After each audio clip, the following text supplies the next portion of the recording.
Okay, we're getting excited for this haunt, so we decided to share a little bit. This is just the front half, obviously not finished. So let's take a look inside. So first, it's gonna be an insane asylum as we walk through. Kind of go around the corner here. So we did a bunch of paint work. This is our first year actually painting, so kind of trying different techniques. Kind of mess with a few things to see if it'll work out. This window here is a drop window, so it'll be a scare for everybody. Kind of rotate through here. This is the TV that you probably already seen that I posted a while ago. Kind of adding the paint there. Walk a little bit further, we have kind of an office area that we're going to leave in here. It'll be a desk, and then above is going to be a prop that drops from the ceiling. I have to still adjust everything to make it safe, but that's coming along.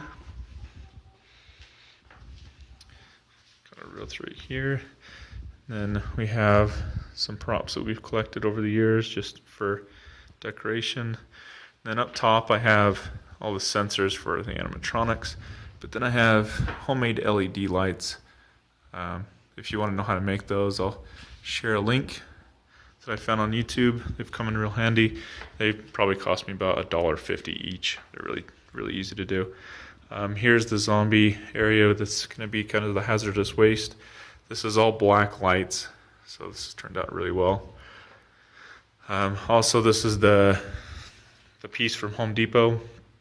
It actually will start to spark and does all the the lighting and everything. I've actually hooked it up to a trigger mat, so when you step on the mat, it actually triggers everything. So I've hidden all the wires for that. And then here we have kind of a wall that everything behind it. As you can see, there's some wires that are right here.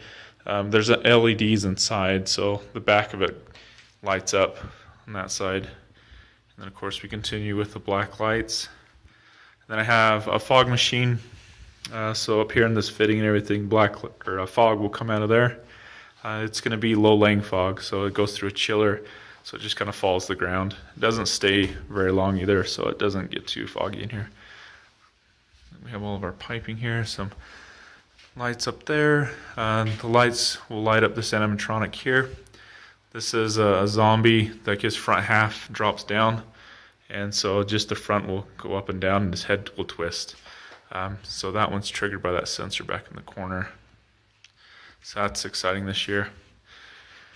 And then we continue on to our final and last room, which is kind of like a butcher shop area. So I have some corpsing to do, but we got some of the stuff there, chains and knitting. That controller runs the animatronic right in there. So I'm just using the Peekaboo controllers. Also, there's some 4-banger controllers that are really cheap, about $20 a piece. You have to build them yourself, but they work really well.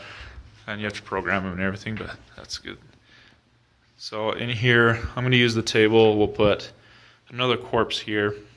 I have a chainsaw that I have set up here, so we'll chase everybody out, chainsaw and everything. But it's fake, so it's all stereo stuff. No gas, nothing like that. So we have all this here too then. And then all the safety stuff for all the foam to keep everybody safe. I'll keep you guys posted if you want to see more. If you have any questions, kind of how we're doing things, let me know, and I'll kind of share what I found on YouTube to make things better.